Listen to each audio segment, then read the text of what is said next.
ඔන්න යාළුවනේ අද මට හිතුණ වැඩක් බලන්නකෝ. මට හිතුණා ලස්සන මේ මල් ටිකක් හදා ගන්න ඕන කියලා. හිතන තරම් නම් ලේසි උනේ නෑ ඒක. මේ අපේ මල්ලින්නේ කරවනැල්ලේ. ඉතින් ඒ ගිහිල්ලා මේ මල් වලට මම හරි ආසයි. තව මල් ටිකක් තියෙනවා. ඒ වගේ යන්න හිතන්නවත් බෑ ඒවා කඩන්න යන්න. ඉතින් මේ බලන්නකෝ මං හරිම අමාරුවේ යන්නේ. කවුරුත් කැමති වුණෙත් නෑ මේ මල් කඩන්න මෙහෙම යනවට. ඉතින් මේ ඇත්තටම කියනවා නම් මෙතන තියෙන්නේ මඩ වගුරක්. මේක ගොඩ වෙලා තියෙන්නේ. ඒ කියන්නේ හරිම අවදානම්. මොකද මඩ තියෙනවා. මගේ මල්ලි හිම කියනවා සෑහෙන්න මේක එරෙනවලු. හරිම භයානකයි කියලායි කිව්වේ. ඉතින් මම බොහොම කල්පනාවෙන් කලින් හොඳට හොයලා බලලා තමයි මේකට බැස්සේ. මේ බලන්නකෝ. ඒත් ඉතින් අමාරුවෙන් ගියත් මේ මල් වලට පුදුම ආසාවක් මම තියෙන්නේ. ඊට වඩා ලස්සන මල් ටිකක් තියෙනවා. ඒවා නම් කඩන්න යන්න හිතන්නවත් බෑ. මං වෙලාවක ඔයාලට ඒවත් කඩලා ලස්සන මල් පෝච්චියකට දාලා පෙන්නන්නම්. ඉතින් මේ මල් එච්චරම ඔයාලා දන්න මල් මේවා කැලේ පිපෙන්නේ. හිතන්නේවත් නෑ ඔයාලා නම් සමහර විට මේවා කඩන්න. බලන්නකෝ මේ වගේ තියෙන අගේ කඩාගත්තාම මම ඉතින් කැලෑවට ගිහිල්ලා අමාරුවෙන් මේ අතු ටික කපාගෙන එන්නේ. මොකද මල් නෙලන්න නම් බෑ මෙතන හිතන්නවත් බෑ. සර්පයෝ ඉන්න පුළුවන්. ඒ වගේම හරිම අවදානම්.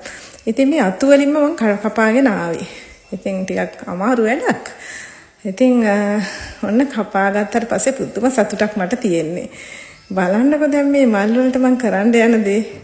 මම මේ ඔක්කොම ටික ලස්සනට හැඩවෙන්න කපා ගත්තා. ඉතින් ඇත්තටම කැලේ තියෙන මල් බලන්නකෝ. කැලේ තියෙන ගොඩක් දේවල් එහෙම තමයි අපිට පේන්නේ නැතුව නිකම්ම පර වෙලා යනවා. මට ඉතින් හිතුණා මේ මල් ටිකෙන් කොච්චර ලස්සන වැඩක් ගන්න පුළුවන්ද කියලා.